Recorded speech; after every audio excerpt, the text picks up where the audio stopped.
नाय निर्दूत नमः श्रीवर्धमानाय निर्दूत कलिलात्मने सालोकानां त्रिलोकानां यद्विद्या दर्पणाय ते मोक्षमार्गस्य नेतारं वेतारं कर्म बुभृतां ज्ञातारं विश्वतत्त्वानां वन्दे तद्गुणलब्धये।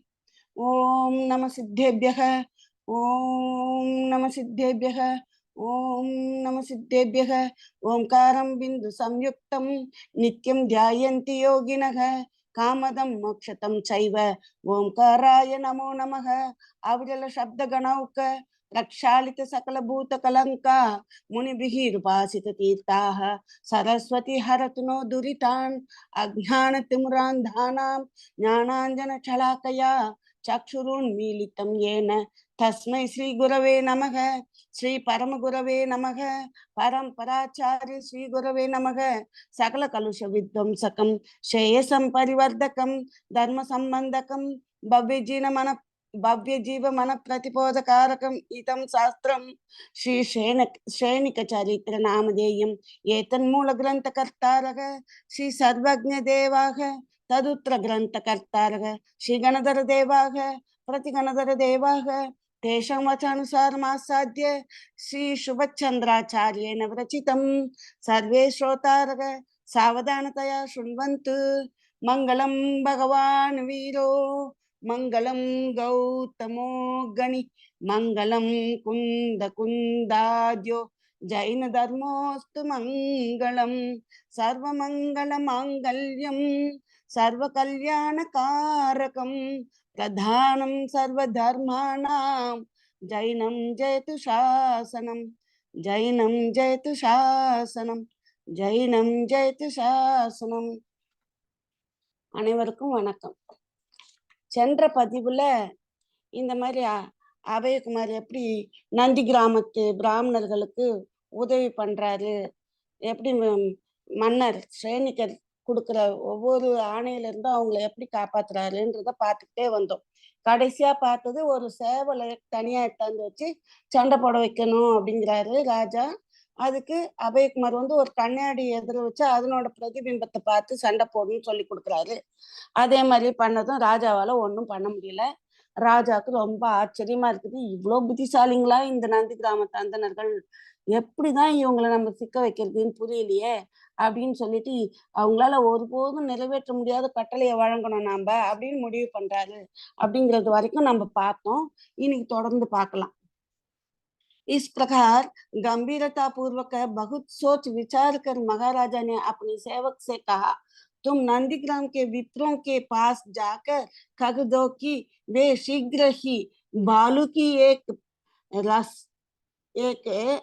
रस्सी लेकर महाराज के पास आए, अन्यथा उनके हित में अच्छा नहीं होगा। सेवक ने नंदीग्राम जाकर महाराजा की आज्ञा वहां के विप्रों से कह सुनाई। सेवक के मुख से ऐसी विचित्र आज्ञा सुनकर उन विप्रों की अवस्था शोचनीय हो गई। वे समझ गए कि इस बार तो प्राण रक्षा होने की नहीं। समस्त विप्रों ने अभय कुमार के पास आकर निवेदन किया, हे कृपालु, इस बार महाराजा ने एक विचित्र आज्ञा दे रखी है। हम लोग ने अब तक ऐसी रस्सी के तो देखी है एवं न ही सुनी है जो बालू को बनी हुई हो।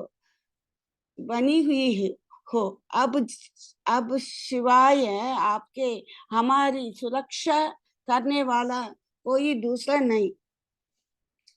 பிரிண்ட் ரொம்ப சுமாரா இருக்குது, நிறைய இடத்துல எழுத்து புரியவே மாட்டேங்குது, அதனால கொஞ்சம் தடுமாற்றம் வருது. இந்த கீ கே கூ இதெல்லாம் வரும்போது யாராவது தெரிஞ்சவங்க தப்பா படிக்கணும்னு நினைச்சீங்கன்னா என்னை ரொம்ப மன்னிச்சுக்கோங்க. பிரிண்ட் ரொம்ப சுமாரா இருக்கு புக்ல. இவ்வாறு மிகவும் ஆழமாக சிந்தித்து பின் மகாராஜா தன் சேவகனை அழைத்து கூறினார், நீ நந்தி கிராமத்து அந்தணர்களிடம் சென்று அவர்கள் உடனே ஒரு மணலில் ஒரு கயிறு செய்து எடுத்துக்கொண்டு மகாராஜாவிடம் செல்லுமாறு கூற வேண்டும், இல்லையேல் அது அவர்களுக்கு நன்மை தராது என்று கூறவும் என்றார்.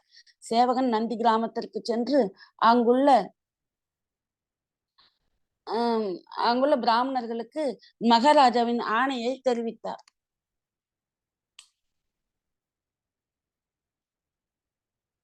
வேலைக்காரர் வாயிலிருந்து இப்படி ஒரு விசித்திரமான ஆணையை கேட்ட அந்த அந்தணர்கள் மிகவும் வருந்தினர். இந்த முறை அவர்களது உயிரை காப்பாற்ற வாய்ப்பில்லை என்று புரிந்து கொண்டார்கள். அந்தணர்கள் அனைவரும் அபயகுமாரிடம் சென்று வேண்டுகோள் வைத்தனர். ஹே அருளுடையவரே, இம்முறை மகாராஜா ஒரு விசித்திரமான கட்டளையை இட்டுள்ளார். நாங்கள் இதுவரை இப்படி ஒரு கயிறை பார்த்ததும் இல்லை, கேள்விப்பட்டதும் இல்லை. அதாவது மணலால் திரிக்கப்பட்ட கயிறை கேட்கிறார். இப்பொழுது எங்களை பாதுகாக்க தங்களை தவிர வேறொருவர் இல்லை என்றனர். अभय कुमार ने कहा, आप तत्काल महाराजा के समीप जाकर निवेदन कीजिए कि वे जिस प्रकार बालू की रस्सी चाहते हैं उसके नमूने लिए दूसरी बालू की रस्सी देवें, ताकि आज्ञा का पालन किया जा सके। यदि महाराजा वैसी रस्सी देने में अपनी असमर्थता दिखलावें तो आप लोग विनम्र शब्दों में कह दीजिए कि हे महाराज, हम लोग तो आपकी निर्धन प्रजा हैं, हमारा अपराध क्षमा हो तथा भविष्य में इस प्रकार की अलभ्य वस्तु की आज्ञा न दी जाए। अभय कुमार की युक्तिपूर्ण सलाह सुनकर विप्र फूले नहीं समाये। वे उसी समय प्रस्थान कर शीघ्र महाराजा को सेवा में उपस्थित हो गए। महाराजा को प्रणाम कर उन्होंने करबद्ध निवेदन किया, हे महाराज, आपके सेवक ने बालू की एक रस्सी ले आने की आज्ञा दी है। हम विप्र श्रीमान को सेवा में इसलिए उपस्थित हुए हैं कि आप जिस प्रकार की रस्सी चाहते हैं, कृपा कर उसका एक नमूना दिखला दो, जिससे आज्ञा पालन में विलंबन न होवे। அபயகுமார் கூறினார், நீங்கள் உடனடியாக மகாராஜாவிடம் சென்று அவருக்கு எந்த விதத்தில் மணல் கயிறு தேவை என்று கேளுங்கள். அதன் மாதிரிகளை எடுத்து மற்றொரு மணல் கயிறை தருகிறோம். அப்பொழுது அந்த ஆணையை எங்களால் நிறைவேற்ற முடியும் என்று கூறுங்கள் என்றார். மகாராஜா அதே போல் மணல் கயிறை கொடுக்க சாமர்த்தியமின்மையை காட்டினால் நீங்கள் வினயமான குரலில் கூறுங்கள், மகாராஜா, நாங்கள் தங்களுடைய ஏழை குடிமக்கள், எங்கள் குற்றம் மன்னிக்கப்படட்டும். அதே போல எதிர்காலத்தில் இதுபோல் பெற முடியாத அலபிய வஸ்துன்றாங்க, பெற முடியாத பொருட்களில் ஆணையை கொடுக்காதீர்கள் அபயகுமார் அப்படின்னு சொல்றாரு. அபயகுமாரின் யுக்தியுடன் கூடிய புத்திசாலித்தனமான அறிவுரையை கேட்டு அந்தணர்கள் மகிழ்ச்சி அடைந்தனர். அவர்கள் அப்பொழுதே அங்கிருந்து கிளம்பி மகாராஜாவின் சேவையில் கலந்து கொண்டனர். மகாராஜாவுக்கு வணக்கம் தெரிவித்து அவரிடம் கரங்களை கட்டி கோரிக்கை வைத்தனர். மகாராஜா, தங்களின் வேலைக்காரன் மணல் கயிறை கொண்டு வருமாறு ஆணையை கொண்டு வந்தான். நாங்கள் தங்களுடைய சேவையில் இப்போது இருக்கிறோம். நீங்கள் எந்த விதமான மணல் கயிறை விரும்புகிறீர்கள் என்பதை ஒரு உதாரணம் காட்டுங்கள். அதனால் எங்களுக்கு தங்கள் ஆணையை நிறைவேற்ற தாமதமாகாது என்றனர். विप्रों का विद्वता पूर्ण उत्तर सुनकर महाराजा आश्चर्यचकित रह गए। कुछ देर तक सोचते की बात उन्होंने कहा, हमारे पास तो बालू की रस्सी नहीं है। जब विप्रों ने देखा कि महाराज अपनी असमर्थता प्रकट कर रहे हैं, तब उन्होंने कहा, हे दीन बंधु, जब आपके राजमहल में बालू की रस्सी नहीं है, तब हम निर्धन विप्रों के पास कहाँ से मिल सकेगी। हे महाराज, हम लोग आपकी शरणगत प्रजा हैं। हम लोगों के इस प्रकार की आज्ञा पालन करने के लिए न कहा जाए जिसका पालन करना असंभव हो। कारण आपकी किसी प्रकार की अवज्ञा से हमारा विनाश निश्चित है। अतः हम अपने अपराध के लिए क्षमा प्रार्थी हैं। महाराज की सेवा में इस प्रकार का निवेदन कर विप्रगण नंदीग्राम लौट गए। அந்தணர்களின் அறிவான பதிலை கேட்டு மகாராஜா ஆச்சரியத்தில் திகைத்து போனார். சிறிது நேரம் யோசித்து விட்டு அவர் எங்களிடம் மணல் கயிறு இல்லை என்றார். மகாராஜா தன் சாமர்த்தியமின்மையை வெளிக்காட்டியதை அந்தணர்கள் கவனித்தார்கள். அப்பொழுது அவர்கள் கூறினார்கள், ஹே ஏழைகளின் உறவினரே, தீனபந்து அப்படின்றாங்களா, அதுக்கு அர்த்தம். ஏழைகளின் உறவினரே, தற்பொழுது தங்கள் அரண்மனையில் மணல் கயிறு இல்லை எனில் எப்படி இந்த ஏழை அந்தணர்களான எங்களிடம் அது இருக்கக்கூடும்? ஹே மகாராஜா, நாங்கள் உங்களை சரணாகதி அடைந்த பிரஜைகள். நாங்கள் கட்டளையை பின்பற்றுவது சாத்தியமில்லாத வகையில் அவற்றை பின்பற்றும்படி கேட்கக்கூடாது. நாங்கள் கட்டளையை பின்பற்றுவதற்கு தான் இருக்கிறோம். ஆனால் சாத்தியமில்லாத வகையில் அவற்றை பின்பற்றும்படி கேட்கக்கூடாது. காரணம், உங்களுக்கு கீழ்ப்படியாமை எத்தகையதாக இருந்தாலும் அது எங்களை அழித்துவிடும். அது சாத்தியமில்லாத விஷயமா இருந்தாலும் சரி, சாத்தியமான விஷயமா இருந்தாலும் சரி, உங்க ஆணைக்கு நாங்க கீழ்ப்படையலைன்னா அது எங்களை அழிச்சிடும்னு எங்களுக்கு தெரியும் அப்படிங்கிறாங்க. எனவே நாங்கள் செய்த குற்றத்திற்கு மன்னிப்பு கேட்டுக்கொள்கிறோம். மகாராஜரின் சேவையில் இத்தகைய கோரிக்கையை விடுத்து பிராமணர்கள் நந்தி கிராமத்திற்கு திரும்பினார்கள். उनके जाने पर महाराजा अपने मन में सोचने लगे कि नंदीग्राम के ये विप्र अत्यंत दुष्ट स्वभाव के है। अभी तक उनकी प्रवृत्ति बदली नहीं है, अतः उन्हें दंड देना आवश्यक है। वे फिर सोचने लगे कि वहां के विप्र बहुत चालक हैं, इसलिए इस बार उनके पास ऐसी आज्ञा भेजनी चाहिए जिस पूर्ण करने में वे असमर्थ सिद्ध हो। इस प्रकार सोचकर महाराज ने दूत को बुलाकर आज्ञा दी कि तुम नंदीग्राम जाकर वहां के विप्रों से कहा कि वे एक गड्ढे के बराबर कूष्मांड उसी गड्ढे में रखकर मेरे यहाँ ले आवे, नहीं तो उन्हें नंदीग्राम त्याग कर चला जाना पड़ेगा। அவர்கள் வெளியேறிய பிறகு நந்தி கிராமத்தின் இந்த அந்தணர்கள் மிகவும் துஷ்ட சுபாவம் கொண்டவர்கள் என்று மகாராஜா தன் மனதில் எண்ணத் தொடங்கினார். இவரோட ஆணை ஒண்ணு எல்லாத்தையும் சரியா பண்ணிடுறாங்க அப்படிங்கிறதால அவருக்கு கோபம். இவங்க ரொம்ப துஷ்டர்கள் அப்படின்னு நினைக்கிறாரு. இன்று வரை அவர்கள் மனப்போக்கு மாறவே இல்லை. அன்னைக்கு எப்படி கர்வமா இருந்தாங்களோ அப்படியேதான் இன்னைக்கும் இருக்கிறாங்க அப்படின்னு நினைக்கிறார் ராஜா. எனவே அவர்களை தண்டிக்க வேண்டியது அவசியம். அவர் மேலும் சிந்தனையில் ஆழ்ந்தார்.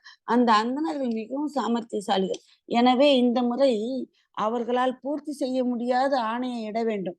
இவ்விதமாக நினைத்து மகாராஜா மிகவும் யோசித்து ஒரு தூதனை அழைத்து நந்தி கிராமத்துக்கு சென்று அந்த அந்தணர்களிடம் ஒரு பானையில் அந்த பானை அளவு இருக்கிற பூசணிக்காயை வைத்து இங்கு கொண்டு வர வேண்டும் என்று கூறு. இல்லையெனில் நந்தி கிராமத்தை தியாகம் செய்து வெளியேற வேண்டும் என்ற என் ஆணையை தெரிவிக்கவும் என்று கூறினார்.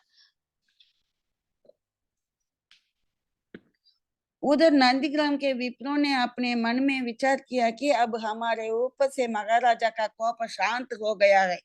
उनके आनंद की सीमा नहीं रही। वे घर घर में आनंद मनाने लगे। इतने में महाराजा का दूत आदमका। महाराजा के दूत को देखकर उन विप्रों का माथा टनका। वे सबके सब स्तब्ध से रह गए। उसी समय दूत ने महाराजा की आज्ञा कह सुनाई।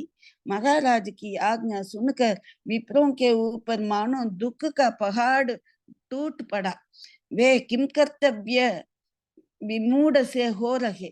वे सोचने लगे, अरे ये क्या हो गया?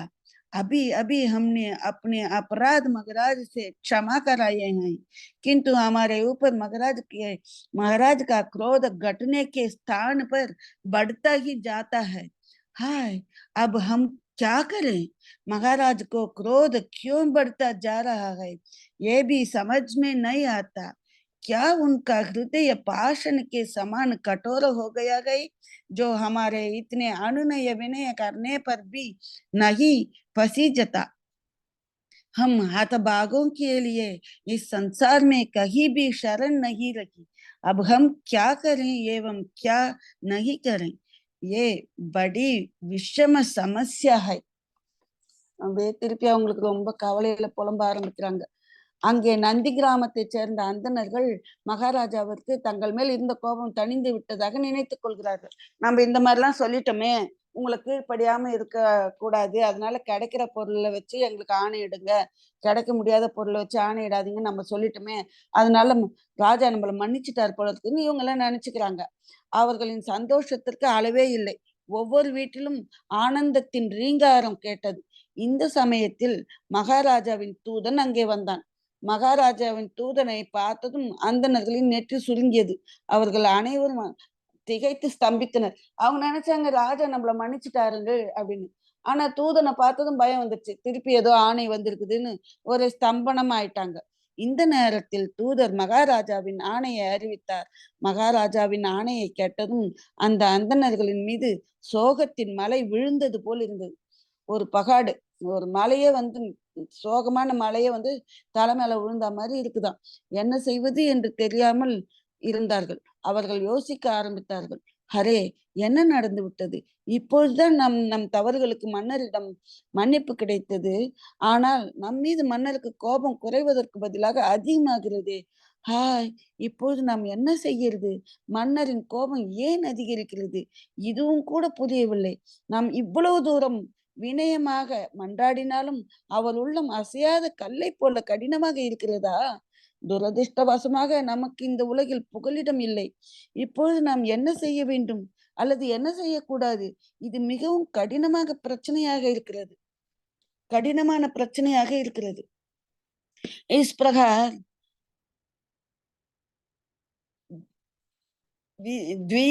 द्विविधाग्रस्त होकर नंदीग्राम के विप्र अभय कुमार के पास आकर कहने लगे, हे कुमार, आप वीरों में अग्रणी हैं। आपके अतिरिक्त भला कौन हमारी रक्षा कर सकता है? पुनः हमारे ऊपर महाराज की क्रोध रूपी ज्वाला धधक पड़ी है। आज हम अनाथ से हो रहे हैं। हम डूब रहे प्राणियों के एकमात्र रक्षक आप ही है। अतः हे दयावान, आप हमें अपनी शरण में लीजिए, हमारी विपत्ति का निवारण कीजिए। इस समय हमारी समस्याएं पर्वताकार हो रही हैं। आप वज्र बनकर उनका नाश कीजिए।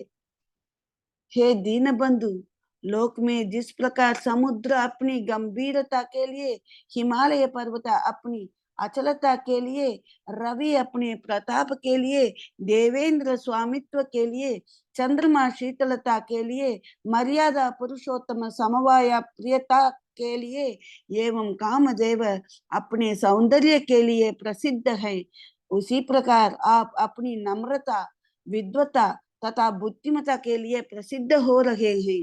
हे स्वामी, आप हमारे कष्ट दूर कीजिए। हम चिंता में घुले जा रहे हैं।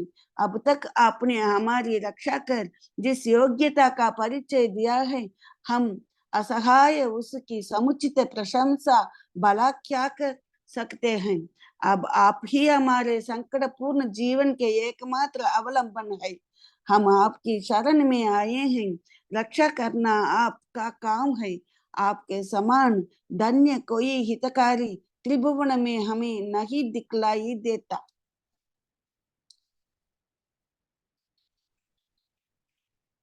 இதனால் இக்கட்டான நிலையில் இருந்த நந்தி கிராமத்தைச் சேர்ந்த அந்தணர்கள் அபயகுமாரிடம் சென்று கூறத் தொடங்கினார்கள்.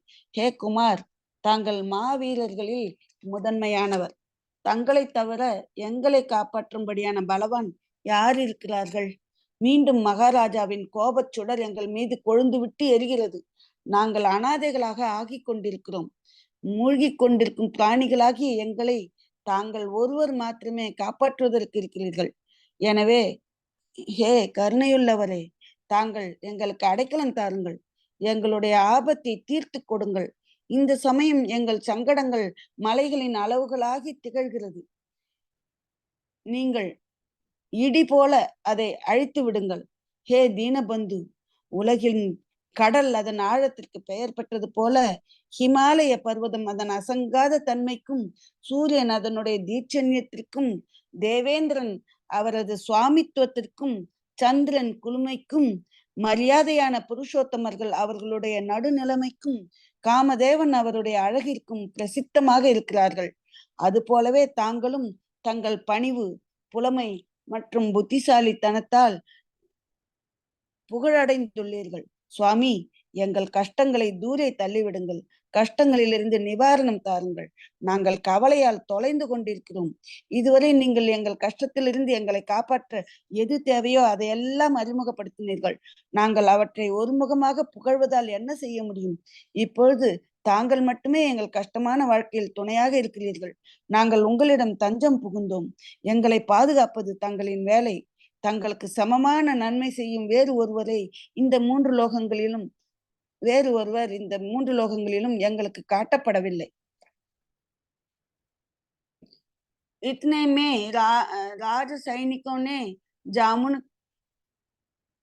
जामुन के नीचे आकर उस पर चढ़े हुए बालकों से जामुन के पल चखने के लिए मांगे। सैनिकों के भय से समस्त बालक गण स्तब्ध थे। किसी ने उत्तर नहीं दिया। अभय कुमार ने अपने मन में विचार किया कि इन सैनिकों का चखा कर ही जामुन के पल देना चाहिए। ऐसा सोचकर उसने कहा, हे वीरों, तुम जितने चाहो उतने पल खा सकते हो, किंतु पहले ये तो बतलाओ कि तुम शीतल पल चखाना चाहते हो या उष्ण पल। तत्काल कहो कि किसी पल की अभिलाषा है। இந்த இடத்துல நான் உங்களுக்கு ஒண்ணு சொல்ல விரும்புறேன். இதுக்கு முன்னாடி புண்ணியாசிரவ கதையில இருந்து ஸ்ரேணிகன் கதையை நான் சொல்லும் போது இந்த மாதிரி இதெல்லாம் சொல்லிக்கிட்டு வரும்போது இந்த கூஷ்மாண்டம்னா பூசணிக்காய், பூசணிக்காவை பானையில வச்சு அந்த பானை அளவு இருக்கிற பூசணிக்காவை என்கிட்ட கொண்டாந்து கொடுங்க அப்படின்னு ராஜா ஆணையிடுவாரு. அதுக்கு என்ன பண்றதுன்னு கேட்கும்போது அபயகுமார் என்ன சொல்றாரு, ஒரு பிஞ்சா இருக்கிற பூசணிக்காவை ஒரு பானைக்குள்ள வச்சிருங்க, அது அப்படியே வளர்ந்து பெருசானதும் அப்படியே கட் பண்ணி பானையோட எடுத்துங்க கொடுங்க அப்படின்னு சொல்லியிருப்பாரு. ஆனா இங்க அதனோட அந்த நிவாரணத்தை பத்தியே பேசாம மேற்கொண்டு போயிடுறாங்க இந்த இடத்துல. அதே மாதிரி நேத்து சொல்லியிருந்த போது இந்த பால் கேட்ட போது என்ன கேட்கிறாரு, இந்த பால் 4 கால் ஜீவன்கிட்ட இருந்தோ இல்ல 2 கால் உடைய ஜீவன்கள் கிட்ட இருந்தோ பெறப்பட்டதாக இருக்கக்கூடாதுன்னு சொல்றாரு. 4 கால் ஜீவன் போது ஆடு மாடெல்லாம் வந்துடும், 2 கால்னு வரும்போது மனிதர்கள்னு வந்துடும். ஆனா அதை இங்க லேசா சொல்லிட்டு போனதால அதை நான் நேத்து உங்களுக்கு சொல்ல முடியல.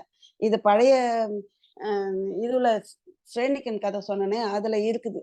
அது யார்கிட்டயாவது இருந்தா கேட்டு பாருங்க, அதுவும் வரும். இப்போ இங்க என்ன சொல்றாரு அப்படின்றத இப்ப நம்ம பார்க்கலாம். இந்த மாதிரி இவங்க போய் என்ன அரசர் காப்பாத்துங்க, எப்படி இந்த பானைக்குள்ள எப்படி நாங்க பூசணிக்காவை வைக்க முடியும், அதை எப்படி அந்த ஆணையை நிறைவேற்றுறதுன்னு போய் கேக்குறாங்க இல்லையா? அப்போ இதற்கிடையில் அரசு வீரர்கள் நாவல் பழ மரத்தின் கீழ் சென்று அதன் மேல் ஏறி இருக்கும் அவங்க அரசு வீரர்கள் அந்த ஊருக்கு வர்றாங்க இல்லையா ஆணையை சொல்றதுக்கு. அப்போ அவங்க பாக்குறாங்க, ஒரு நாவல் மரத்துக்கு கீழே போறாங்க, போய் பார்த்தா மேல சிறுவர்கள்லாம் ஏறி இருக்கிறத பாக்குறாங்க. அதன் மேல் ஏறி இருக்கும் சிறுவர்களிடம் நாவல் பழங்களை சுவைப்பதற்காக கேட்டனர். படை வீரர்களின் மேல் உள்ள பயத்தால் எல்லா சிறுவர்களும் ஸ்தம்பித்தனர். யாரும் அவர்களுக்கு பதில் அளிக்கவில்லை. அபயகுமார் தன்னுடைய மனதில் இந்த வீரர்களை ஏமாற்றிய பின் தான் பழங்களை கொடுக்க வேண்டும் என்று நினைத்தார். இப்படி நினைத்து கொண்டு அவர் கூறினார், ஹே வீரர்களே, நீங்கள் எத்தனை பழங்களை வேண்டுமானாலும் சுவைக்கலாம், ஆனால் முதலில் உங்களுக்கு குளிர்ச்சியான பழங்கள் வேண்டுமா அல்லது சூடான பழங்கள் வேண்டுமா என்று கூறிவிடுங்கள். எந்த பழம் வேண்டும் என்று உடனே கூறுங்கள் என்றார். अभय कुमार के इस प्रकार आश्चर्यजनक प्रश्न पूछने पर राज सैनिकों की बुद्धि उनका संग छोड़ गई। वे सोचने लगे कि क्या उत्तर दे। सब आपस में सलाह करने लगे। आश्चर्य है कि एक वृक्ष में 2 प्रकार के फल कैसे संभव है। शीतल एवं उष्ण, क्या ऐसा होना संभव है। अब तक अपने जीवन में इस प्रकार के फल नहीं सके। परस्पर परामर्श करने पर भी वे निश्चय नहीं कर सके कि इस बालक से क्या कहा जाए। अंत में उन्होंने ये निश्चय किया कि एक ही वृक्ष की डालियों में 2 प्रकार के फल लगना असंभव है। ज्ञात होता है कि ये बालक उनसे मनोविनोद कर रहा को, अतः इसे भी चखाना चाहिए। ऐसा सोचकर उन्होंने अभय कुमार से जामुन के उष्ण फल खाने की अपनी इच्छा प्रकट की।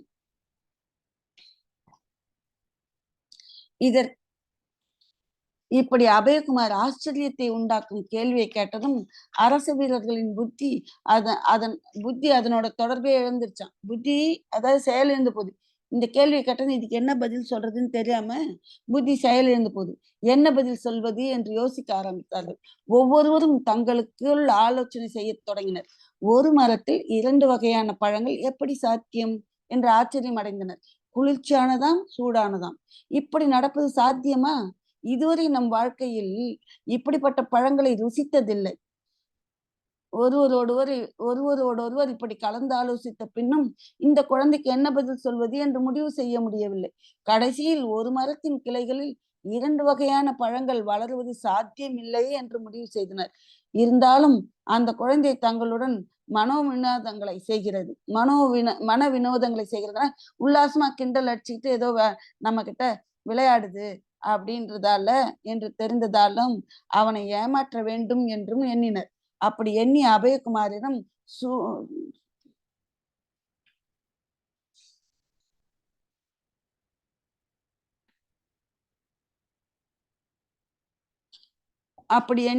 அபயகுமாரரிடம் சூடான பழங்கள் உண்ணும் ஆர்வத்தை தெரியப்படுத்தினர். ऐसे सोच उन्होंने अभय कुमार से जामुन के उष्ण फल खाने की अपनी इच्छा प्रकट की। अभय कुमार ने जामुन के कुछ फल तोड़कर उन्हें परस्पर घर्षित कर भूमि पर बीचों तप्त बालू का राशि में पटक दिया। उनसे कहा कि देखो उष्ण फल पड़े हैं, उन्हें खाकर अपनी क्षुधा ही तृप्ति कर लो। अभय कुमार के वचन सुनकर राज सैनिक वहां गए जहां जामुन के फल बालू में पड़े हुए थे। सैनिक फल उठाकर मुख से फूंकने लगे। इतने में अभय कुमार ने हंस कर कहा, वीर सैनिकों, बड़े ध्यान से फल फूंकना, क्योंकि वे फल इतने उष्ण है कि तुम्हारी दाढ़ी मूंछ तक जल जाने की संभावना है। अतः सावधानी से फलों को फूंकना। अभय कुमार के व्यंग भरे शब्दों ने वाणों का काम किया। समस्त राज सैनिकों ने अपनी मूर्खता पर लज्जित होकर अपना शीश नत कर लिया। सैनिक एक दूसरे का मुख देखने लगे। उनकी वाणी मूक सी हो गई। अंत में उन सैनिकों ने अपने मन में यही निश्चय किया कि ये कुमार अत्यंत बुद्धिमान प्रतीत होता है। அபயகுமார் சில பழங்களை பறித்து அவற்றை ஒன்றாக கையில் வைத்து தேய்த்து அங்கே குமிந்துள்ள மணல் குவியலில் வீசினார்.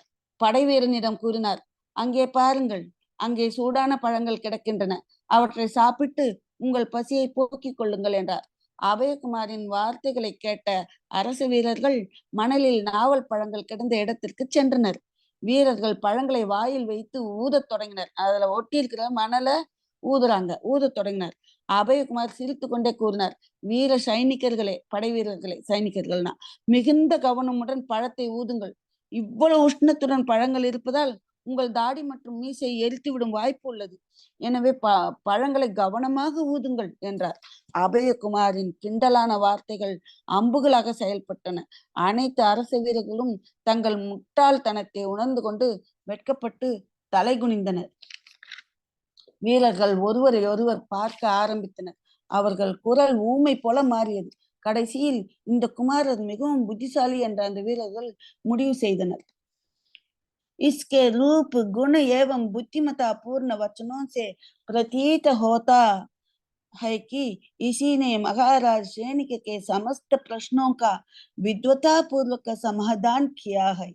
इसकी भव्य मुखाकृति से राजसी तेज प्रकट हो रहा है। इसकी बुद्धिमत्ता से यही सिद्ध होता है कि ये किसी प्रतापी राजा का पुत्र है। अन्य बालकों की तुलना में इसके मुखमंडल पर प्रतिभा की आभा अधिक है। इसके आचरण, रूप तथा वाणी से राजसी अधिकार का तेज प्रकट हो रहा है। इसके समकक्ष प्रतिभाशाली कोई अन्य बालक दिखलाई नहीं देता।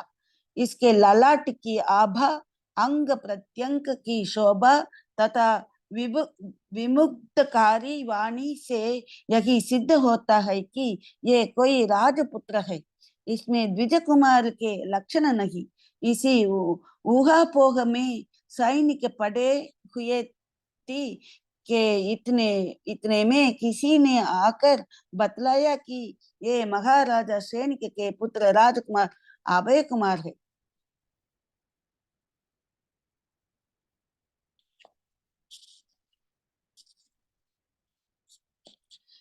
இவருடைய தோற்றம், குணங்கள் மற்றும் புத்திசாலித்தனமான வார்த்தைகள் ஆகியவற்றிலிருந்து இவர் மூலம்தான் மகாராஜா ஸ்ரேனிகரின் அனைத்து கேள்விகளுக்கும் அறிவுபூர்வமான தீர்வுகள் கொடுக்கப்பட்டிருக்கிறது என்று புரிந்து கொண்டனர். இவருடைய பவ்யத்தை காட்டும் முகமுடைய ஆக்கிருத்தினா உடம்பு, அந்த பவ்யத்தை காட்டுதான். அந்த மாதிரி முகத்தை உடைய உடம்பு ஒரு ராஜா போன்ற தேஜஸை வெளிப்படுத்துகிறது. இவரது புத்திசாலித்தனம் இவர் ஏதோ ஒரு புகழ்பெற்ற அரசனின் மகனாக இருக்கக்கூடும் என்று நிரூபிக்கிறது. மற்ற சிறுவர்களுடன் ஒப்பிடும்போது அவர் முகத்தில் வீசும் திறமையின் ஒளி அதிகம். இவரது நடத்தை, ரூபம், பேச்சு அனைத்திலும் அரசு அதிகாரத்தின் தேஜஸ் தான் வெளிப்படுகிறது. அவரது இவரை போல திறமைசாலியான வேறொரு சிறுவன் இருப்பதாக தெரியவில்லை. இவரது நெற்றியில் உள்ள ஒளி, அவர் அங்க பிரத்யங்கத்தின் அழகு, அதே போல அவருடைய கவர்ச்சியான பேச்சு ஆகியவை இவர் ஒரு அரசரின் மகன் என்பதை நிரூபிக்கிறது. இவரிடம் ஒரு அந்தணரின் குமாரர் போன்ற அடையாளங்கள் இல்லை இப்படின்னு யோசிக்கிறாங்க இந்த படை வீரர்கள்லாம். இதனிடையில் யாரோ வந்து அவர் மகாராஜா ஸ்ரேனிகரின் மகன் இளவரசர் அபயகுமார் என்று கூறினார்கள். सैनिकों ने ऐसा शुभ समाचार पाकर नंदीग्राम में जाने तक का विचार त्याग दिया तथा राजगृह वापस आकर महाराजा सैनिक से राजकुमार अभय कुमार के संबंध में अपना प्रत्यक्षदर्शी अनुभव सुनाने लगे। महाराजा सैनिक के हर्ष की सीमा नहीं रही। उनका हृदय में प्रिय पुत्र अभय कुमार का कुशल समाचार सुनकर गदगद हो गया। अपने प्रिय पुत्र की बुद्धिमत्ता पर प्रसन्न होकर वे सोचने लगे, मेरा अनुमान सत्य ही निकला। ये अभय कुमार सरी के बुद्धिमान राजकुमार की ही आश्चर्यजनक प्रतिभा थी, जिसने मेरे विकट प्रश्नों का युक्तपूर्ण उत्तर देकर अपनी बुद्धिमत्ता की पराकाष्ठा प्रकट की। मेरा हृदय में प्रारंभ से ही ये शंका हो रही थी कि ये भोजन भट्ट ब्राह्मण मेरे कठिन प्रश्नों का उत्तर कैसे देते हैं। संयोग से उनके मध्य में कोई अन्य बुद्धिमान पुरुष अवश्य विद्यमान है, जिसने अपनी आश्चर्यजनक मेधा से सबको चका दिया है। अतः ऐसे बुद्धिमान पुत्र को शीघ्र ही यहाँ बुलवाना चाहिए। படை வீரர்கள் இப்படிப்பட்ட ஒரு சுப செய்தியை கேட்டு நந்தி கிராமத்திற்கு செல்லும் எண்ணத்தை கைவிட்டு ராஜாவோட ஆணையை சொல்றதுக்கு போறத கைவிட்டாங்க. பானையில பூசணிக்காக கொண்டு வர சொன்னாரு. அந்த ஆணையை தெரிவிக்கிறதுக்கு போயிட்டு இருக்கும்போது தான் வழியில இதெல்லாம் பார்க்கிறாங்க இல்லையா. அதனால நந்தி கிராமத்திற்கு செல்லும் எண்ணத்தை கைவிட்டு மீண்டும் அரண்மனைக்கு சென்று இளவரசர் அபயகுமாரை பற்றி தாங்கள் நேரில் கண்ட அனுபவத்தை மகாராஜா ஸ்ரேனிகரிடம் கூறத் தொடங்கினர். மகாராஜா ஸ்ரேனிகரின் மகிழ்ச்சிக்கு எல்லையே இல்லை. அவரது அன்பு மகன் அபயகுமாரின் நற்செய்தி கேட்டதும் அவரது இதயம் மகிழ்ச்சியில் கத் கத் என்று ஒரு மாதிரி கதகதன்னு ஆயிடுதுல, நெகிழ்ந்து போகுதுல, அது மாதிரி கத் கத் என்று நெகிழ்ந்தது. தன் அன்பு மகனின் புத்திசாலித்தனத்தை கண்டு மகிழ்ந்து அவர் சிந்திக்க தொடங்கினார். என்னுடைய அனுமானம் சத்தியம் வெளியாகிவிட்டது. எனது கடினமான கேள்விகளுக்கு சாத்துரியமான பதில்களை அளித்து தனது புத்திசாலித்தனத்தின் உச்சத்தை வெளிப்படுத்தியது அபயகுமார் போன்ற அறிவார்ந்த இளவரசன் தான். என்னுடைய கடுமையான கேள்விகளுக்கு இந்த போஜன பட்ட பிராமணர்கள், அதாவது போஜன பட்டர்னா, பட்டர்னா பாணர்கள்னு சொல்லுவோம் இல்லையா, தமிழ்ல பாணர்கள் பாட்டு பாடுவாங்க. அரசர்கள் சபைக்கு போயிட்டு அவரை புகழ்ந்து பாடி பரிசில்கள் எடுத்துன்னு வந்து அது மூலமா வாழ்க்கை நடத்துறாங்க. இவர் என்ன சொல்றாரு, இந்த பிராமணர்கள் போஜன பட்டர், போஜனத்துக்காக பட்டர் வேலையை செய்வாங்களாம். அதாவது போஜனத்துக்காக போய் பாடி பாராட்டு பெற்று பரிசில்கள் வாங்குறவங்க அப்படின்னு சொல்றாரு. போஜனம்னா உணவு. போஜனப்பட்ட பிராமணர்கள் எப்படி பதில் கூறுகிறார்கள் என்ற சந்தேகம் எனக்கு ஆரம்பத்திலிருந்தே இருந்தது. இவர்களுக்கு மத்தியில் இவர்கள் அல்லாத வேறு யாரோ ஒரு புத்திசாலி மனிதர் இருக்கிறார். அவர் மூலம் ஆச்சரியத்தை தோற்றுவிக்கும் மேதாவித்தனத்தினால் எல்லாவற்றையும் மிஞ்சி விட்டார். இவர்கள் இல்லாத வேறு ஒரு புத்திசாலி மனிதர் இருக்கிறார் என்று நான் நினைத்தேன். அவர் மூலம் ஆச்சரியத்தை தோற்றுவிக்கும் மேதாவித்தனத்தால் எல்லாவற்றையும், அவர் மூலம் இல்லை, அவர் ஆச்சரியத்தை தோற்றுவிக்கும் மேதாவித்தனத்தால் எல்லாவற்றையும் மிஞ்சிவிட்டார். எனவே அத்தகைய புத்திசாலி மகனை விரைவில் இங்கு அழைக்க வேண்டும் என்று நினைத்தார். அபயகுமார் வந்துட்டாரு, நந்தி கிராமத்துல வந்திருக்கிறாருன்றது இப்ப ராஜாவுக்கு தெரிஞ்சு போச்சு. அவரை எப்படியாவது நம்ம நாட்டுக்குள்ள அழைக்கணும் அப்படின்னு முடிவு செய்துட்டாரு தன்னோட மகனை. மகாராஜானி அபயகுமாருக்கு ஆகமனுக்கு ஆக்ஞாதி அப்படின்னா, ஆகமன்னா வருகை. மகாராஜா அபயகுமாரின் வருகைக்காக உத்தரவிடுறாரு. महाराजा श्रेणिक अपने प्रिय पुत्र अभय कुमार से मिलने के लिए व्याकुल हो गए। उन्होंने राज सेवकों की बुलाकर कहा, तुम लोग नंदीग्राम में शीघ्र जाओ एवं राजकुमार अभय कुमार को साथ ले आओ। अभय कुमार से कह देना, महाराज ने आपको शीघ्र बुलाया है, किंतु आप निम्नलिखित नियमों का पालन करते हुए आए। न मार्ग से आवे तथा न कुमार्ग से। आने के समय न दिन हो तथा न हो रात्रि काल। न भरपेट भोजन करके आए तथा न ही भूखे। न पैदल आए अथवा न किसी सवारी पर चढ़कर ही, किंतु राजगृह में आए अवश्य। பாருங்க, ராஜா புத்திரனை கூப்பிடுறாரு இல்ல, அப்ப கூட அவரு ஒரு விசித்திரமான ஆணையிடுறாரு. என்னன்னு பார்க்கலாம். மகாராஜா ஸ்ரேணிகர் தன் அன்பு மகன் அபயகுமாரை சந்திப்பதற்காக மன வியாகுலம் அடைந்தார்.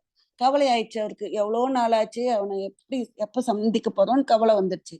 அவர் அந்த சேவகர்களை அழைத்து, நீங்கள் விரைவாக நந்தி கிராமத்திற்கு சென்று இளவரசன் அபயகுமாரை உங்களுடன் அழைத்து வாருங்கள் என்றார். அதே நேரம் அபயகுமாரிடம் கூறுங்கள், மகாராஜா தங்களை உடனே அழைக்கிறார். ஆனால் வரும்போது நீங்கள் பின்வரும் விதிகளை பின்பற்ற வேண்டும். சரியான பாதையில் வரக்கூடாது, தவறான பாதையிலும் வரக்கூடாது. வரும் சமயம் பகலாக இருக்கக்கூடாது, இரவாகவும் இருக்கக்கூடாது. முழு உணவை சாப்பிட்டு விட்டு வரக்கூடாது, பசியோடவும் வரக்கூடாது. நடந்து வரக்கூடாது, எதன் மீதும் சவாரி செய்தும் வரக்கூடாது. ஆனால் கட்டாயம் அரண்மனைக்கு வர வேண்டும் என்றார். ஆணைய பார்த்தீங்களா? இப்படி முன்னையும் பின்னையும் சொல்லிட்டா எப்படி வருவாரு? அங்கதான் அவரோட புத்திசாலித்தனத்தை பாக்குறதுக்காக ராஜா இப்படி பண்றாரு. महाराजा की उपरोक्त आज्ञा सुनकर राज सेवक नंदीग्राम के चल पड़े। वे कुछ घड़ी में ही वहां पहुंच गए। अभय कुमार के विनय पूर्वक नमस्कार कर राज सेवकों ने महाराज श्रेणिक की आज्ञा कह सुनाई। समस्त ग्राम में अभय कुमार के राजगृह जाने की चर्चा विद्युत के समान फैल गई। सबके मुख से यही बात निकलने लगी कि महाराज ने अभय कुमार के ऊपर बड़ी कठोर शर्त रखकर आने की आज्ञा दी है। மேற்கண்ட மகாராஜாவின் ஆணையை கேட்டு அரசு ஊழியர்கள் நந்தி கிராமத்திற்கு சென்றார்கள். சில மணி நேரத்தில் அங்கு சென்று அடைந்தனர். அபயகுமாருக்கு பணிவான வணக்கம் செலுத்திய பின் அரசு ஊழியர்கள் மகாராஜா ஸ்ரேணிகரின் ஆணையை பற்றி அவரிடம் கூறினார்கள். அபயகுமார் ராஜகிரகத்துக்கு செல்கிறார் என்ற செய்தி கிராமம் முழுவதும் மின்னல் போல பரவியது. அபயகுமாருக்கு கடுமையான நிபந்தனைகளை விதித்து அதன்படி ராஜகிருகம் வர மகாராஜா ஆணையிட்டிருக்கிறார் என்ற செய்தி அனைவரின் வாயிலிருந்தும் வர தொடங்கியது. எல்லாரும் அதை பத்தியே பேசுறாங்களாம். இன்னும் ராஜா வந்து இளவரசன் கிட்ட கூட கோபமா இருக்கிறார் பொழுது, அதனாலதான் இந்த மாதிரி நிபந்தனைகளை விதிச்சு வர வைக்கிறாரு அப்படிங்கிற மாதிரி அவங்க எல்லாம் பேச ஆரம்பிக்கிறாங்க. अभय कुमार के राजगृह जाने के समाचार ने नंदीग्राम निवासी विप्रों में तो कलबली ही मचा दी। सबके चेहरे पर हवाइयां उड़ने लगी। सबके हृदय में हाहाकार उत्पन्न हो गया। सबके सब भयग्रस्त होकर परस्पर चर्चा करने लगी। हाय, अब हमारी जाने क्या दुर्दशा होगी। बंधु, अब विनाश काल समीप आ गया है। अब तक तो हमारी रक्षा इस दयालु परोपकारी बुद्धिमान कुमार के कारण हुई है। हे भगवान, आगे हमारी रक्षा कौन करेंगे? अब तो हम बिना मौत के मर जाएंगे। ये निश्चय समझो कि उनके बिना हमारा यहाँ टिकना असंभव है। देखो, महाराज ने अभय कुमार को बुलाकर उसको अनुपस्थिति में हमारे ऊपर प्रहार करने का निश्चय किया है। हे ईश्वर, अब हमारी कौन रक्षा करेगा? हमारा दुर्दशा के ऊपर अब कौन ध्यान देगा? इस प्रकार समस्त ब्राह्मण रोते बिलखते अभय कुमार के निकट पहुंचकर उनके राजगृह जाने के निश्चय पर अपना हार्दिक संताप व्यक्त करने लगे।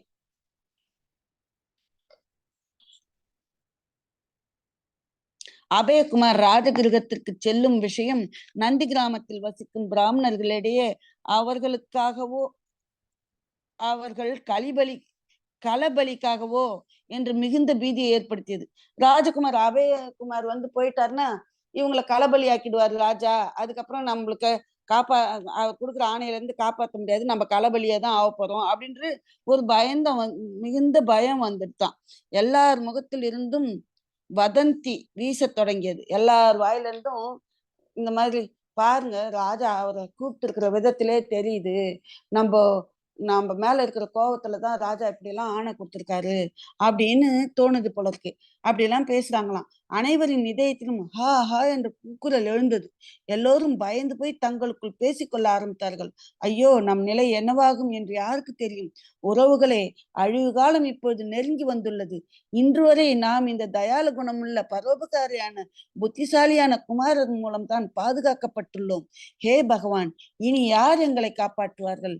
அப்படியானால் நாம் மரணம் இல்லாமல் மரணிக்க போகிறோம். அதாவது நிஜமான மரணம் வராட்டா கூட நம்ம மரணம் அடைய போகிறோம் அப்படின்னு சொல்றாங்க.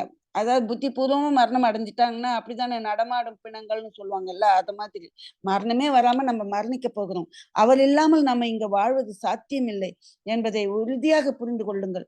பாருங்கள், மகாராஜா அபயகுமாரரை அழைத்து அவர் இல்லாத நேரத்தில் நம்மை தண்டிக்க முடிவு செய்திருக்கிறார். பாருங்க, ராஜகுமார் கூப்பிட்டுட்டாரு, அப்ப அபயகுமார் போயிட்டாருன்னா அவர் இல்லாத நேரத்துல நம்மளுக்கு ஆணை பிறப்பித்து நம்மளை தண்டிக்க போறாரு. ஹே ஈஸ்வர், யார் நம்மை இப்போது காப்பாற்றுவார்கள்?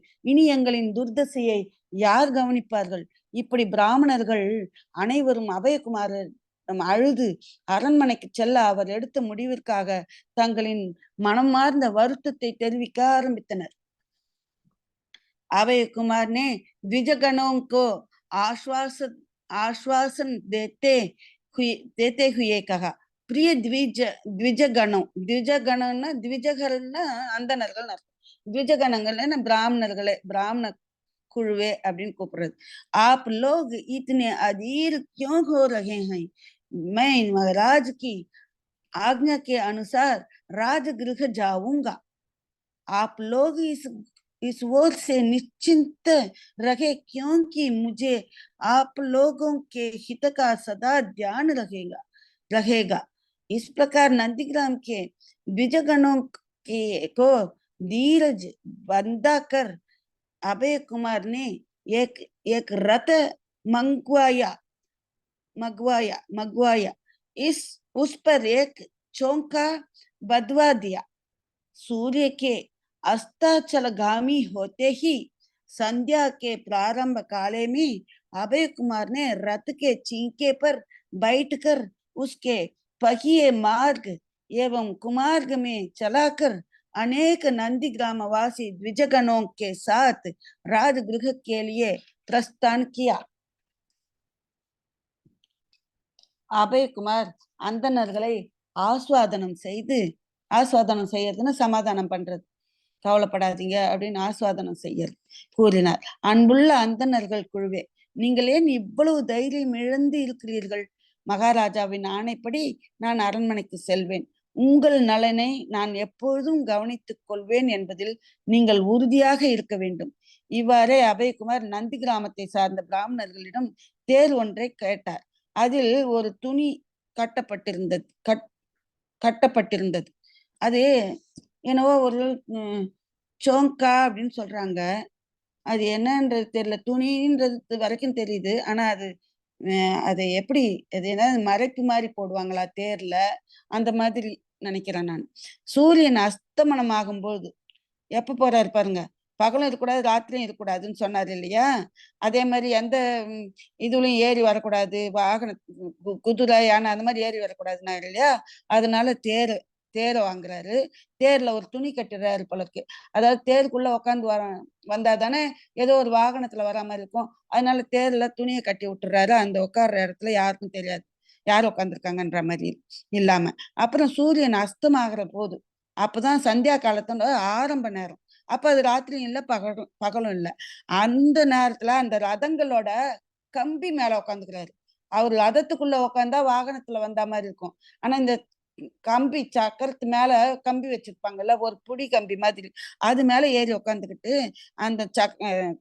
அதன் சக்கரங்களை தவறான பாதையில முதல்ல ஓட்டுறது, அப்புறம் திருப்பி சரியான பாதையில வர்றது, திருப்பி தவறான பாதையில போறது, திருப்பி சரியான பாதை, இப்படியே போய் போய் போய் போய் வந்து அப்படியே அநேக பிராமணர்களோட சேர்ந்து ராஜகிரகத்துக்கு போய் சேர்ந்தார்.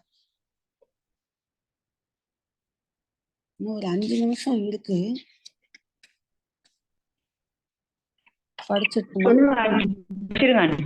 என்னமா சொல்லுங்க 5 நிமிஷம் கொஞ்சம் டைம் பரவாயில்ல, உங்களுக்கு ஓகேனா? अभय कुमार का राजगृह में आगमन और उनका अभूतपूर्व स्वागतम. அபயகுமாரின் ராஜகிரக வருகை மற்றும் அவருக்கு அபூதபூர்வம், இதுக்கு முன்னாடி நடக்கவே இல்லை, அது மாதிரி நடக்காத, இதுவரைக்கும் நடக்காத வரவேற்பு நடக்குதான். அதை பத்தி விவரம். राजकुमार अभय कुमार के आगमन का समाचार राजगृह नगर के हर गली कूचे में फैल गया. उस समय समस्त नगर हर्ष के समुद्र में गोते खाने लगा. प्रजाजन अभय कुमार के आगमन से इतने प्रसन्न हुए जिसकी कोई सीमा नहीं. सबके सब उसके दर्शन के लिए राजमार्ग पर इकट्ठे हो गए. कुमार के आगमन से समस्त नगर में वाद्यों की जंकार से धूम मच गई. जिस समय अभय कुमार ने राजगृह नगर में प्रवेश किया, उस समय बंदी गणों ने कुमार के स्वागत में प्रशंसात्मक शब्दों में वर्णन करना शुरू किया. नगर निवासी कुमार की प्रशंसा करते करते नहीं अगाते थे. राजगृह के स्त्रियां कुमार को देखकर बड़ी प्रसन्न हुई. शनै ही अभय कुमार राजमहल के सिंह द्वार पर पहुंच गया. रथ से उतरकर वो सीधे अपने पिता महाराज सैनिक के निकट गया. उसके साथ में नंदीग्राम के विप्र भी थे. जिस समय कुमार महाराज के पास पहुंचा, उस समय महाराज सैनिक राज सिंहासन पर बैठे हुए थे एवं अपने प्रिय पुत्र अभय कुमार के आगमन की प्रतीक्षा कर रहे थे. अभय कुमार ने अपने पूज्य पिता के चरणों में नत होकर प्रणाम कर अपनी श्रद्धा प्रकट की. अभय कुमार के पीछे नंदीग्राम के विप्र हाथ जोड़े खड़े थे. उसने अपने पिता से नम्रता पूर्वक प्रार्थना कर उनके अपराध क्षमा करवाए. महाराज सैनिक ने प्रसन्न होकर उन द्विजगणों को अभय दान दिया. विप्र प्रसन्नता के साथ अभय कुमार का गुणगान करते हुए निर्भय होकर अपने नंदीग्राम को लौट गए. அரசகுமார் அபயகுமாரின் ராஜகிருக வருகை பற்றிய செய்தி ராஜகிருகத்தின் சந்து பொந்தெல்லாம் பரவியது. அந்த நேரத்தில் நகரம் முழுவதும் மகிழ்ச்சி கடலில் மூழ்கத் தொடங்கியது. எல்லையே இல்லாத அளவுக்கு அபயகுமாரின் வருகையால் மக்கள் மிகவும் மகிழ்ச்சி அடைந்தனர்.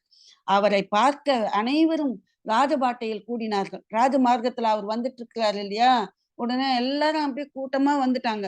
குமாரின் வருகையால் நகரம் முழுவதும் இசைக்கருவிகளின் ஒலி சப்தமாக ஒலித்தது. அபயகுமார் ராஜகிருக நகருக்குள் நுழைந்த நேரம் கைதி ஜனங்கள் குமாரை பாராட்டுக்குரிய வார்த்தைகளால் வரவேற்க தொடங்கினர். நகரவாசிகள் குமாரை புகழ்வதை நிறுத்தவே இல்லை. ராஜகிருகத்து பெண்கள் குமாரை பார்த்ததும் மிகவும் மகிழ்ச்சி அடைந்தனர். மெல்ல மெல்ல அபயகுமார் அரண்மனை வாயிலை அடைந்தார். அதாவது கூட்டம் அவ்வளோ நெருக்கி அடிக்குது, அவரால் வேகமா வர முடியல. மெதுவா மெதுவா அரண்மனை வாயிலை அடைகிறார். தேரிலிருந்து இறங்கி அவர் தன் தந்தை மகாராஜா ஸ்ரேனிகரின் அருகில் சென்றார். அவருடன் நந்தி கிராமத்தை சேர்ந்த பிராமணர்களும் இருந்தனர். அபயகுமார் மகாராஜாவை அடைந்த அதே சமயம் மகாராஜா ஸ்ரேனிகன் தனது சிம்மாசனத்தில் அமர்ந்து கொண்டு தன் அன்பு மகன் அபயகுமாரின் வருகைக்காக காத்திருந்தார்.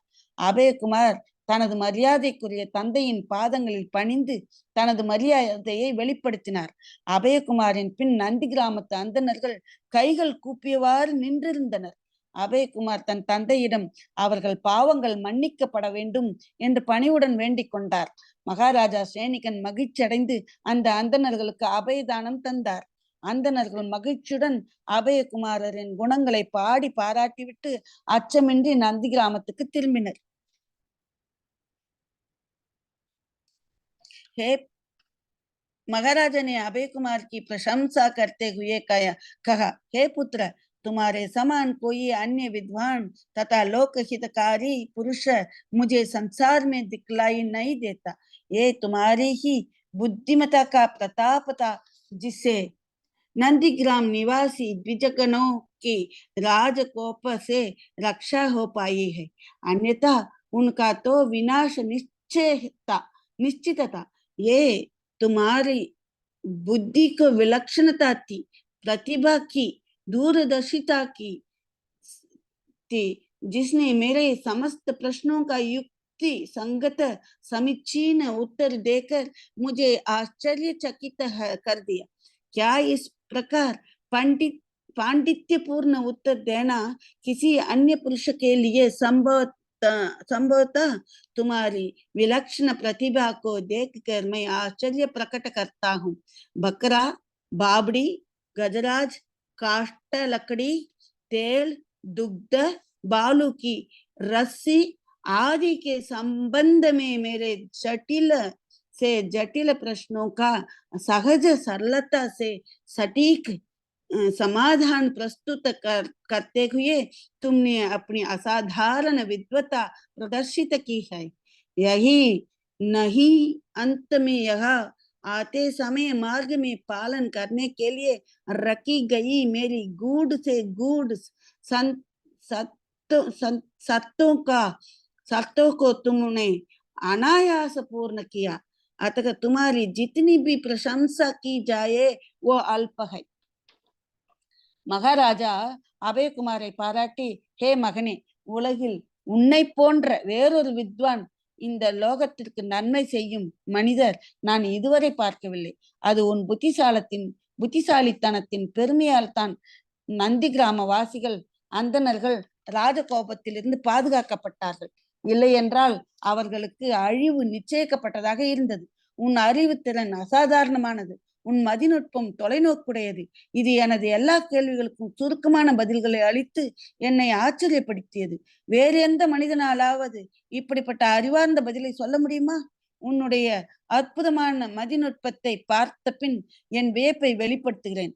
ஆடு, படிக்கிணறு, கஜராஜன், மரம், கட்டை, எண்ணெய், பால், மணல் கயிறு போன்றவை தொடர்பான மிகவும் சிக்கலான என் கேள்விகளுக்கு எளிதாகவும் துல்லியமாகவும் தீர்வுகளை வழங்கியதன் மூலம் உன் அசாதாரண புலமையை வெளிப்படுத்தியுள்ளார். அது மட்டுமின்றி இங்கு வரும்போது வழியில் நீ பின்பற்ற வேண்டும் என்று நான் விதித்த மிக மர்மமான நிபந்தனைகளை நீ நிறைவேற்றினாய். எனவே உன்னை எவ்வளவுதான் பாராட்டினாலும் அது மிக மிக அல்பமாகவே இருக்கும் என்றார். इस प्रकार पिता पुत्र ने परस्पर वार्तालाप कर आनंद प्राप्त किया। अभय कुमार के साथ उसके नाना सेठ इंद्रदत्त भी वहां आए थे। महाराज सैनिक ने उनकी यथोचित अभ्यर्थना की।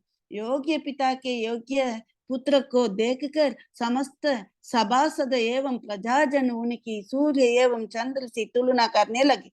इस प्रकार महाराज सैनिक अपने प्रिय पुत्र अभय कुमार को पाकर आनंद के साथ अपना समय बिताने लगे। இந்த விதமாக தந்தையும் மகனும் ஒருவருக்கொருவர் பேசி மகிழ்ச்சி அடைந்தனர். அபயகுமாருடன் அவருடைய தாய் வழி தாத்தா, அதான் நானான்றாங்க, தாய் வழி தாத்தா சேட்டு இந்திரதத்தும் இங்கு வந்திருந்தார். மகாராஜா அவருக்கு உச்சித்தப்படி உபசரித்தார். திறமையான மகனை பார்த்து அனைத்து ராஜ்யசபை அதிகாரிகளும் பொதுமக்களும் அவரை சூரியன் மற்றும் சந்திரனுடன் ஒப்பிடத் தொடங்கினர். இந்த வகையில் சேனிக்கன் தன் அன்பு மகனை பார்த்து ஆனந்தத்துடன் தன் சமயத்தை கழித்தார். पाठकगण धर्म की महिमा अपरंपार है। इसके पुण्य प्रताप से संसार में मनुष्य बुद्धिमान तथा गुणवान बनता है। ये धर्म का ही प्रताप था जिसने महाराज सैनिक को तेजस्वी, सुंदर, प्रतिभाशाली, गुणग्राही, चक्रवर्ती तुल्य, वैभवशाली, कीर्तिवान एवं प्रतापी बनाया।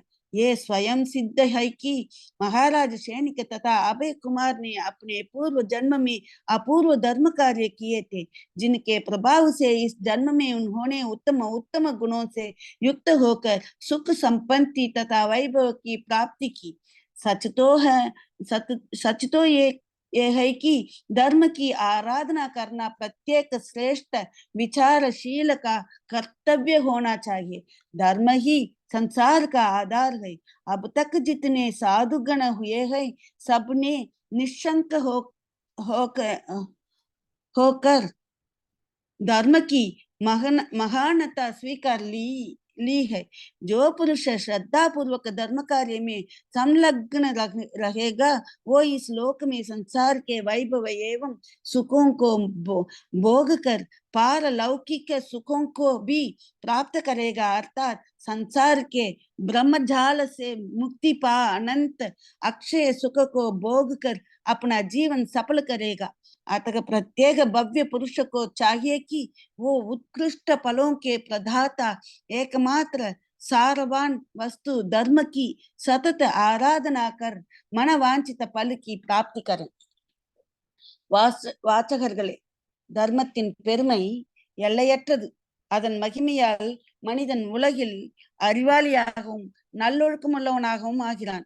அந்த தர்மத்தின் பிரதாபத்தால் தான் மகாராஜா சைனிகன் தேஜஸ், அழகு, திறமை, நல்லொழுக்கம், சக்கரவர்த்திக்கு ஈடான வைபவம், கீர்த்தி ஆகியவற்றை அடைந்தார். மகாராஜா சைனிகர் மற்றும்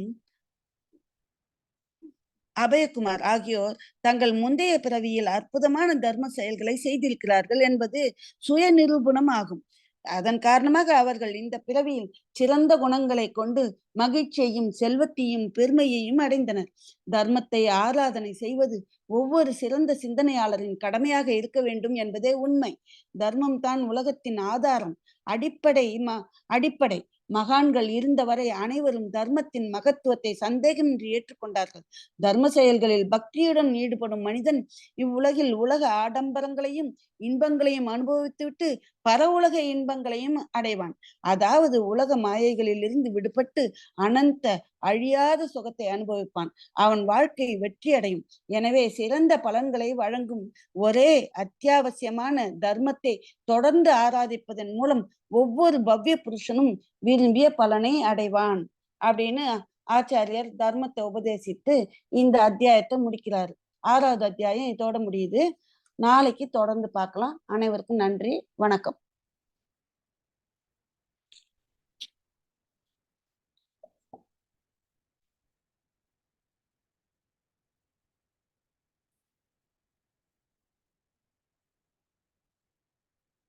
சித்ரா,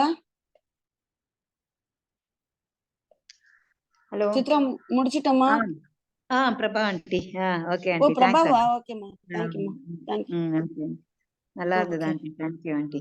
யாருக்காவது சந்தேகம் ஏதாவது கேட்கணுங்களா? கதையில ஒண்ணும் சந்தேகம் இருக்காது.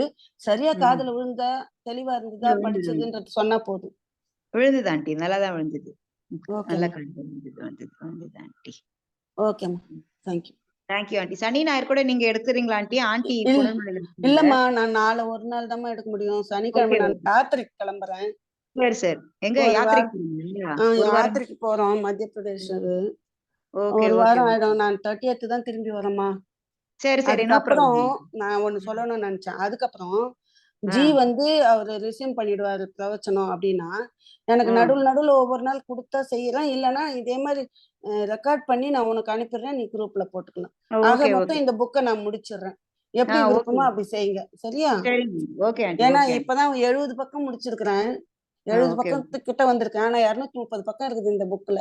சரி, சரி, சரி. Okay, okay, okay. நீங்க சொன்ன மாரி அப்பப்ப நம்ம முடியலன்னா, அப்பப்ப ரெக்கார்டு இது பண்ணி குடுங்க. நான் ஆமா. ஓகே. Okay aunty. தேங்க் யூம்மா. Aunty. Thanks aunty. Okay aunty. Okay aunty. சமயக் தர்ஷனம் ஆண்டி. ஜெய் சமயக் ஜினேந்திரா. தர்ஷன். தேங்க் யூ ஆமா. So much. எண்ட் பண்ணிக்கிறேன்.